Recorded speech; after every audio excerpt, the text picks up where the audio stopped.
Bismillahirrohmanirrohim. Assalamualaikum warahmatullahi wabarakatuh.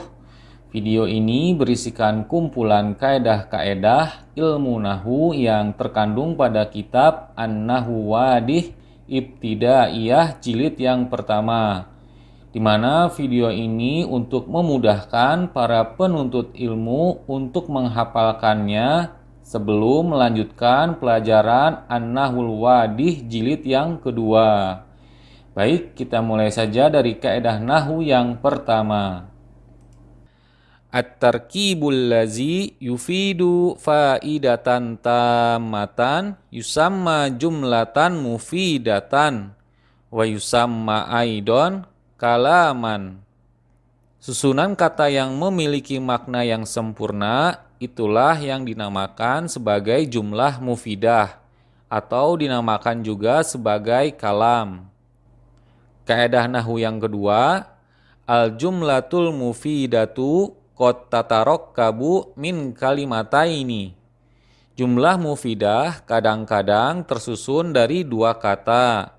Wa qad tatarokkabu min aksaro, dan terkadang tersusun lebih banyak dari dua kata. Wa kullu kalimatin fiha ta'uddu juz'an minha, dan setiap kata-kata yang di dalamnya dianggap sebagai bagian dari jumlah atau kalimat itu. Kaidah nahwu yang selanjutnya, yang ketiga, al kalimatu salah satu anwa'in ismun wa fi'lun wa harfun.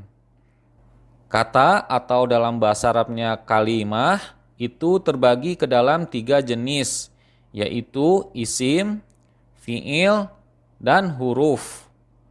Fal ismu kullu lafzin yusamma bihi insanun au hayawanun au nabatun au jamadun au ayyu syai'in akhor. Jenis kata yang pertama, yaitu isim, adalah setiap lafaz yang dinamakan dengannya manusia, hewan, tumbuhan, atau benda mati, atau sesuatu yang lain tetapi memiliki makna. Wal fi'lu kullu lafzin yadullu ala husuli amalin fi zamanin khosin.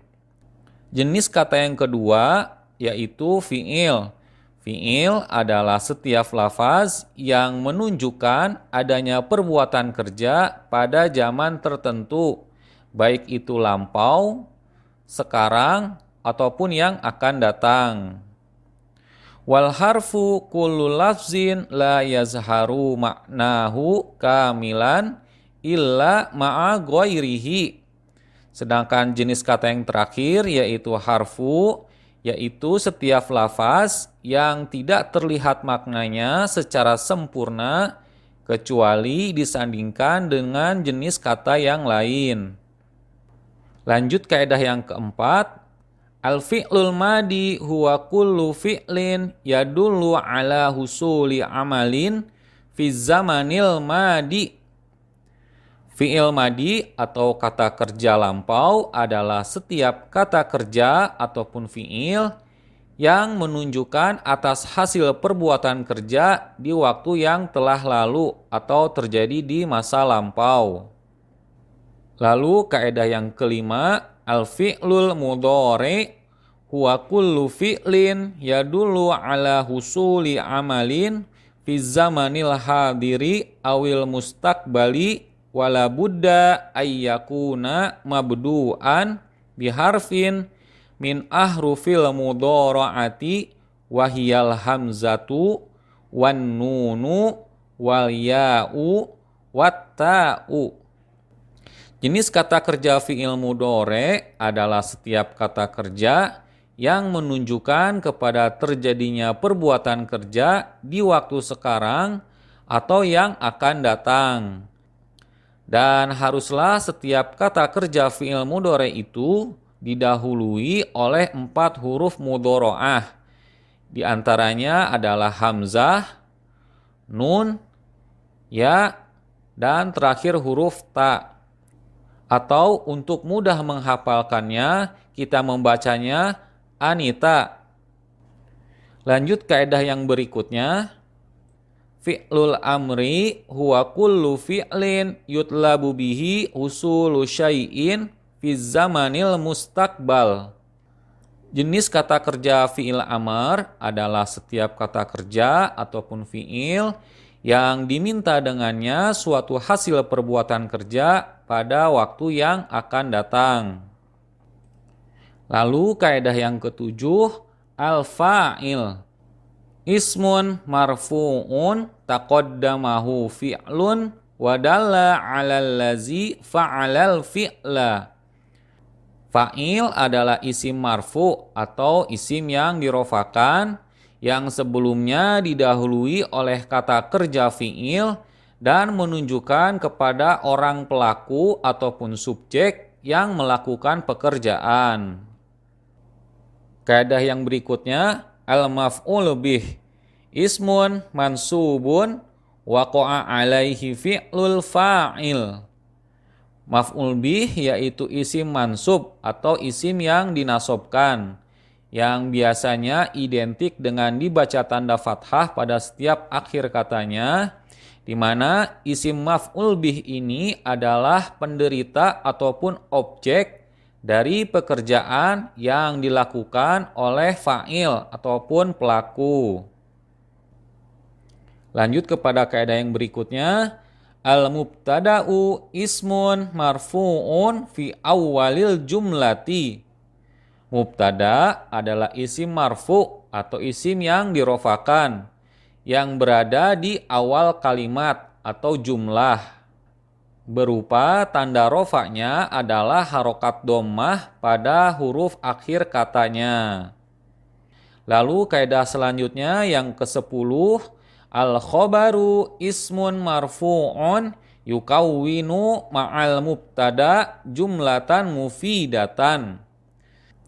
Sedangkan khobar adalah isim marfu, isim yang dirofakan, yang jika digabungkan dengan mubtada akan membentuk kalimat sempurna atau kalimat yang berfaedah maknanya yang dapat dipahami oleh pendengar atau lawan bicara.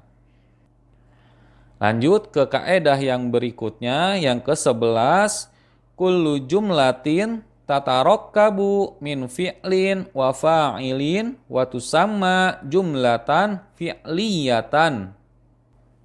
Setiap susunan kalimat atau jumlah yang tersusun diawali dari kata kerja fi'il dan fa'il sebagai pelakunya, maka kalimat ini dinamakan jumlah fi'liyah, yaitu susunan kalimat kata kerja. Lanjut kaidah berikutnya, kaidah nomor 12, kullu jumlatin tatarokkabu min mubtada'in wa khobarin tusamma jumlatan ismiyatan. Lalu setiap kalimat yang tersusun dari mubtada atau subjek dalam kaidah bahasa Indonesia dan disusul oleh khobar, predikat, maka ini dinamakan sebagai jumlah ismiyah atau susunan kalimat kata benda. Lanjut ke kaidah nomor 13, yunsobul fi'lul mudhari'u ngata sabakohu ahadun nawasibil arba'ah.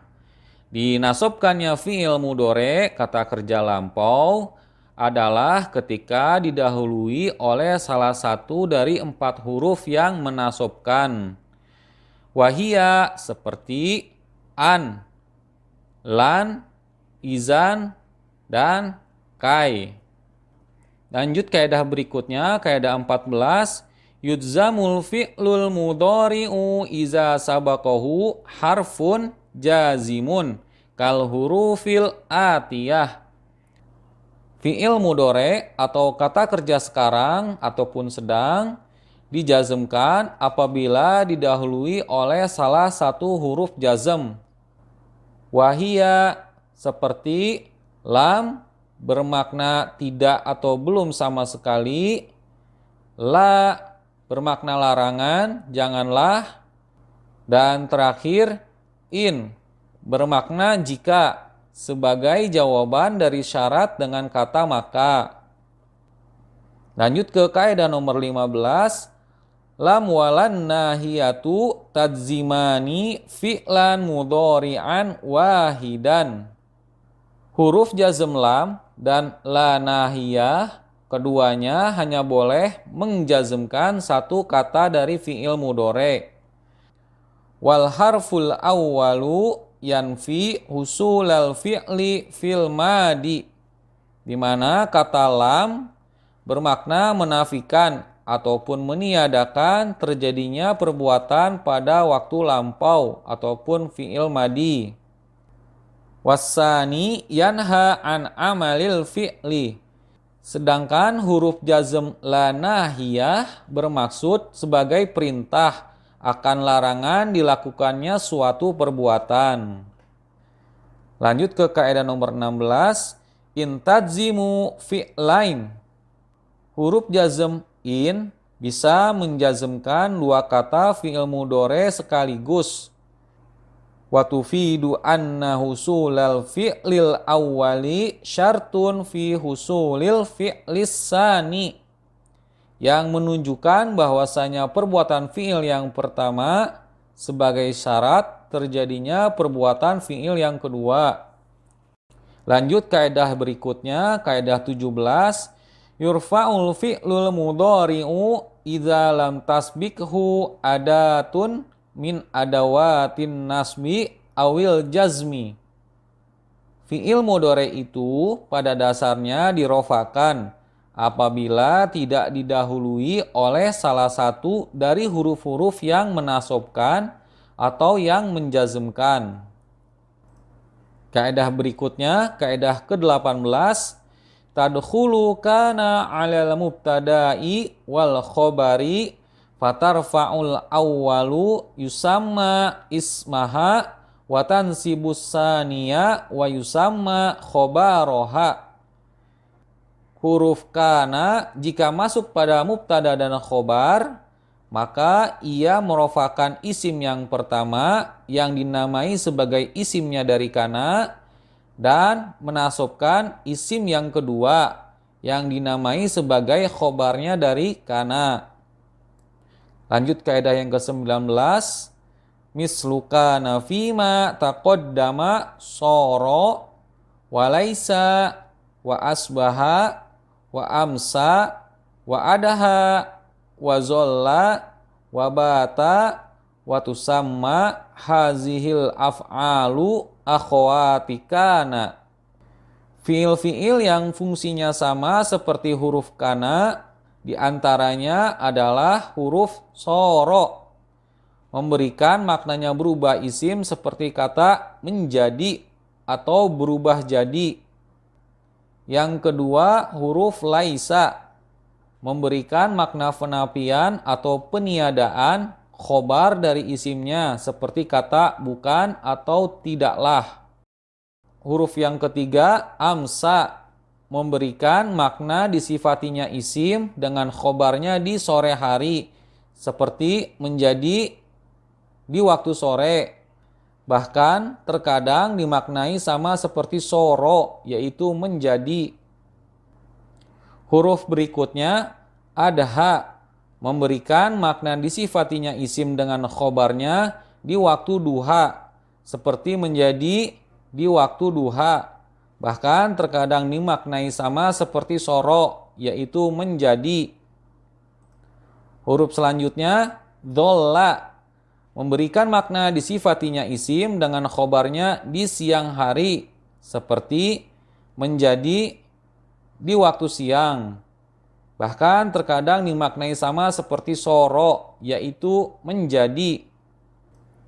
Huruf berikutnya bata, memberikan makna disifatinya isim dengan khobarnya di malam hari seperti menjadi di waktu malam. Bahkan terkadang dimaknai sama seperti soro, yaitu menjadi.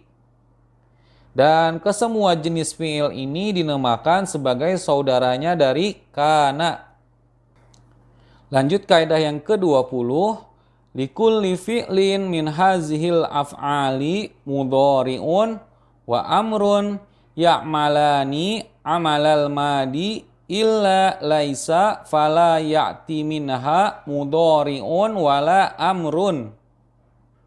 Untuk setiap fiil dari fiil-fiilnya kana, yaitu kana dan saudara-saudaranya yang tadi, ini ada yang bisa diterapkan pada fiil mudhari dan fiil mudhari dengan fungsi yang sama seperti pada halnya pada fiil madi. Kecuali fiilnya dari laisa yang tidak bisa diterapkan dalam fiil mudhari maupun fiil amar. Lanjut kepada kaidah yang ke-21. Inna wa anna wa ka'anna walakinna walaita wala'alla tadkhulu 'alal mubtada'i wal khabari fatansibul mubtada wa yusamma ismaha wa tarfa'ul khabaro wa yusamma khabaroha. Huruf-huruf seperti inna dan anna berfungsi untuk menguatkan ketetapan khobar bagi mubtada. Sedangkan huruf ka'anna berfungsi untuk menyerupakan mubtadanya dengan khobar. Lalu huruf lakinna berfungsi untuk mengecualikan yang mencegah pendengarnya ataupun lawan bicara dari pemahaman sesuatu selain yang dimaksud. Huruf laita menunjukkan atas penghayalan terjadinya sesuatu walaupun mustahil. Huruf la'alla menunjukkan atas pengharapan yang mungkin saja bisa terjadi. Jika semua huruf-huruf tersebut masuk ke dalam susunan mubtada dan khobar, maka ia akan menasabkan mubtadanya yang diberikan nama sebagai isimnya inna wa akhwatuha dan merofakan khobarnya yang diberikan nama sebagai khobarnya dari inna wa akhwatuha. Lanjut ke kaidah yang berikutnya, kaidah nomor 22. Yujarrul ismu idza sabaqahu harfun min hurufil jarril atiyati. Dijarkannya sebuah isim jika sebelumnya telah didahului oleh huruf dari huruf-huruf jar. Wahia seperti min maknanya dari, ila maknanya ke, an maknanya dari, ala maknanya di atas, fi maknanya di dalam ataupun pada, bi maknanya dengan, li maknanya untuk kepemilikan. Lanjut ke kaidah berikutnya, kaidah nomor 23. An-na'tu lafzun yadullu ala sifatin fismin qoblahu. An-na'at adalah suatu lafaz atau kata yang menunjukkan sifat pada isim yang ada pada sebelumnya. Wa yusammal ismul mausufu man'utan. Dan isim yang si pemilik sifat dinamakan sebagai man'ut. Lanjut kepada kaidah yang terakhir, kaidah yang ke-24. An-na'tu yatba'ul man'uta fi raf'ihi wa nasbihi wa jarrihi. An-na'at itu kaidah i'rabnya mengikuti man'utnya. Jika man'utnya marfu, maka na'atnya pun ikut marfu. Begitu juga jika man'utnya mansub, maka na'atnya pun ikut mansub. Dan jika man'utnya majrur, maka na'atnya pun ikut majrur. Demikianlah kumpulan kaidah ilmu nahu dalam kitab An-Nahwul Wadih Ibtidaiyah jilid yang pertama yang berjumlah 24. Sekaligus menandakan berakhirnya pembahasan untuk jilid 1 ini. Semoga bermanfaat bagi para penuntut ilmu untuk menghafalkan dan memahaminya. Insya Allah kita akan berjumpa kembali pada pembahasan An-Nahwul Wadih selanjutnya pada jilid yang kedua. Subhanakallahumma wa bihamdika asyhadu an la ilaha illa anta astaghfiruka wa atubu ilaik. Assalamualaikum warahmatullahi wabarakatuh.